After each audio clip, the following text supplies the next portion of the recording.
पंढरपूर पासून अवघ्या 15 मिनिटांच्या अंतरावर पंढरपूर करकंब रस्त्यावर धोत्रेज ग्रँड प्रायव्हेट लिमिटेड घेऊन आले आहेत पंचतारांकित सुविधांनी युक्त हॉटेल ग्रँड। तसेच पुण्या मुंबईच्या धर्तीवर सर्व सुविधांनी युक्त hotel Shriyash restaurant, veg non veg permit room bar, प्रशिक्षित कुक व होस्टिंग सेवा हॉटेल ग्रँड मध्ये उपलब्ध आहेत। 50 एसी रूम्स, 3500 स्क्वेअर फुटाचा सुसज्ज बकवेट हॉल, भव्य एसी सूट्स, टेरेस गार्डन, भव्य लॉन आणि चेंजिंग रूम सहित स्विमिंग टँक, प्रशस्त पार्किंगची सुविधा। पंढरपूर नजीक असलेल्या हॉटेल ग्रँड या सुसज्ज आणि पंचतारांकित सुविधांनी युक्त hotel grand, hotel Shriyas restaurant, veg non veg permit room बार, पंढरपूर करकंब रोड। संपर्क 02186 24 22 45।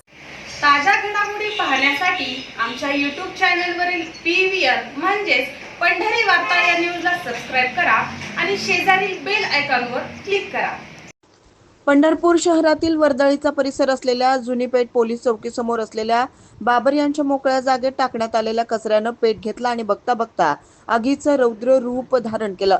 या आगीमुळे शेजारीच लगतच्या अनेक घरांना धोका निर्माण होऊ शकतो याची शक्यता लक्षात घेत परिसरातील नागरिकांनी संपर्क करीत माजी नगरसेवक विक्रम शिरसाट यांच्या निदर्शनास ही बाब आणून दिली। विक्रम शिरसाट यांनी तातडीनं अग्निशमन विभागाशी संपर्क करीत घटनेची माहिती दिली असता अग्निशमन विभागाचे कर्मचारी वाहनासह तात्काळ दाखल झाले आणि आग आटोक्यात आणली। या घटनेबाबत अधिक माहिती देताना पहा काय म्हणाले माजी नगरसेवक विक्रम शिरसाट। मेंबर चालले होते विक्रम इथून, त्यांनी बघितलं पूर्ण पेटलं होतं सगळं। इथं मागं सगळी घरच आहेत, पेटत गेलं असतं सगळं। काय पेटलं होतं? कचरा पेटला होता। काय पेटवलं असेल? कुणी पेटवलं होतं काय माहिती।